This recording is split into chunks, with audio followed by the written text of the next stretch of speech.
Tikus sawah atau Rattus argentiventer merupakan hama utama pada tanaman padi yang dikenal sulit dikendalikan.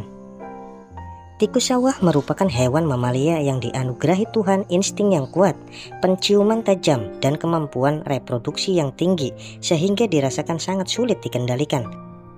Tikus cepat berkembang biak 2-3 kali per musim sampai 3/4 kali setahun. Jika dijumlah total bisa mencapai 780 sampai 1140 ekor per tahun untuk satu pasang tikus. Mengapa bisa demikian? Karena tikus mampu melakukan perkawinan kembali setelah 2 jam melahirkan. Karakteristik lain adalah tikus merusak persemaian sampai panen dalam tempat yang sama. Artinya akan merusak di tempat yang sama secara terus-menerus sampai habis. Kemudian baru berpindah tempat. Dengan kata lain, tikus akan menyebabkan gagal panen. Petani yang sudah berpuluh tahun berkecimpung mengelola sawahnya belum tentu mengetahui karakter tikus sawah itu sendiri. Belum lagi mitos-mitos mengenai keberadaan tikus yang melingkupi masyarakat sehingga menjadi penghalang untuk mengendalikannya. Mitos yang masih diyakini oleh masyarakat secara turun-temurun, pada saat hama tikus menyerang seperti ada sosok makhluk astral di belakang sebagai raja yang memerintahkan atau menggembala para tikus untuk menyerang tanaman padi milik petani. Alhasil apabila serangan terjadi, tikus-tikus seperti berpesta memakan tanaman padi milik petani, bisa habis tidak tersisa.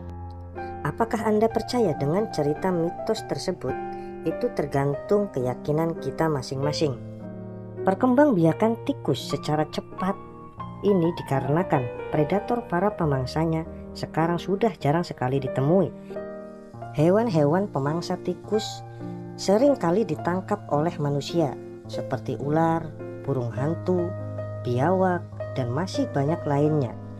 Dan ini disebabkan oleh manusia itu sendiri. Sehingga sekarang petani mengalami masalah yang sangat rumit, yaitu mengatasi tikus dengan tangan mereka sendiri.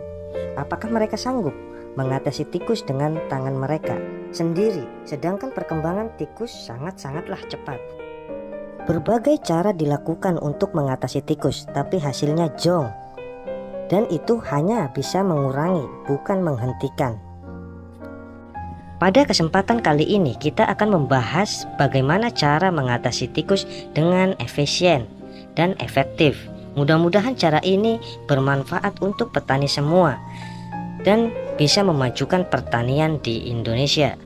Salah satu cara untuk mengatasi hama tikus yaitu pertama, kita bisa mengembangkan musuh alami tikus sehingga kita tidak usah repot-repot untuk membunuhnya karena sudah memiliki musuh sendiri. Musuh alami tikus tersebut yaitu burung hantu jenis Tyto alba atau serak Jawa. Pengendalian tikus menggunakan musuh alami memang memerlukan waktu yang tidak sebentar. Oleh sebab itu perlu adanya upaya konservasi dan kesejahteraan hewan demi keberlangsungan hidup musuh alami tersebut. Penyediaan rumah burung hantu atau rubuha sebagai tempat tinggal burung hantu tersebut menjadi salah satu upaya petani dalam meningkatkan perkembangbiakan dan memberikan perlindungan bagi burung hantu tersebut. Pembuatan rumah burung hantu dilakukan karena burung hantu umumnya tidak dapat membuat sarangnya sendiri dan akan memilih untuk bersarang di gedung atau lubang-lubang pohon yang besar sehingga rentan diserang pemburu. Pembuatan rubuha di pojokan sawah juga bertujuan untuk memudahkan burung hantu berburu tikus di lahan perkebunan. Burung hantu atau Tyto alba merupakan burung karnivora yang aktif pada malam hari. Burung hantu merupakan binatang pemburu tikus yang handal sehingga dapat menjadi predator alami yang efektif untuk mengendalikan hama tikus.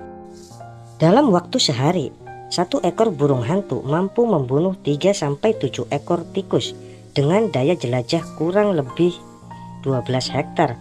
Pemanfaatan burung hantu sebagai predator pengendali hama tikus perlu dikembangkan melalui peningkatan konservasi burung hantu, misalnya dengan membuat dan menempatkan rumah burung hantu atau rubuha di lahan-lahan pesawahan dan memperbanyak tempat-tempat penangkaran burung hantu. Pembuatan rubuha atau rumah burung hantu Rubuha perlu dibuatkan dua pintu, yakni pintu depan dan pintu samping. Pintu depan diletakkan di tempat santai dan selalu terbuka. Fungsi pintu depan adalah untuk keluar masuk burung hantu.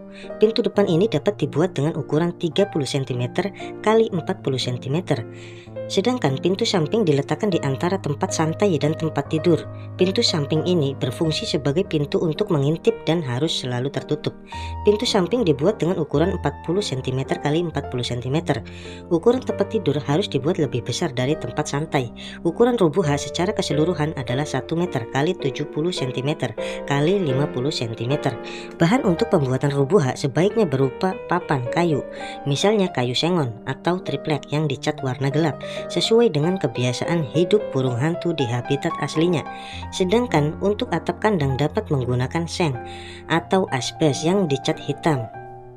Burung hantu merupakan bangsa burung yang mempunyai kebiasaan hidup secara teratur. Kebiasaan hidup teratur ini dapat dilihat dari pembagian sarangnya. Sarang burung hantu terbagi menjadi dua bagian, yaitu tempat tidur dan tempat santai. Burung hantu menggunakan tempat-tempat tersebut sesuai dengan fungsinya masing-masing secara disiplin. Tempat tidur hanya digunakan untuk beristirahat, bertelur, mengerami telur, dan untuk mengasuh anak-anaknya. Sedangkan tempat santai digunakan untuk bercengkerama dan menyantap hasil buruannya.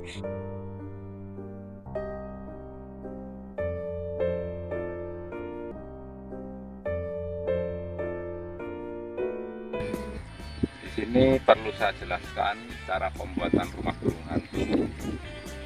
Tingginya sekitar 4 meter, besar tiangnya sekitar, ini ukuran papan 25 cm, jadinya seperti sekian. Jadi lebar 25, ininya 25 kali 20. Jadi untuk kandang atasnya ukurannya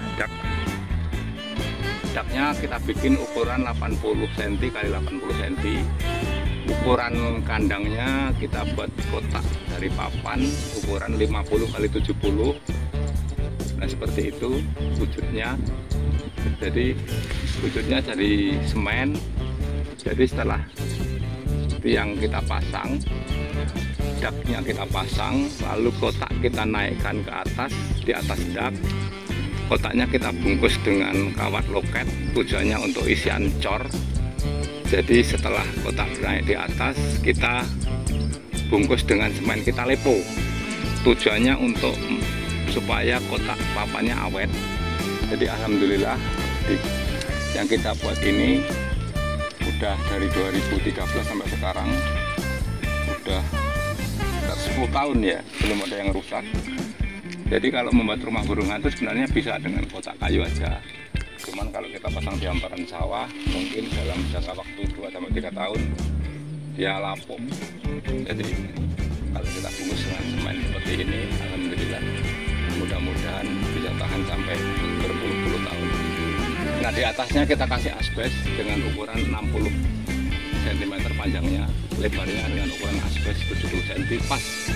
Tujuannya untuk melindungi pintu dan untuk melindungi semennya juga biar nggak kena hujan, kena panas, nggak ngelumut. Jadi walaupun kena hujan dia tetap kering.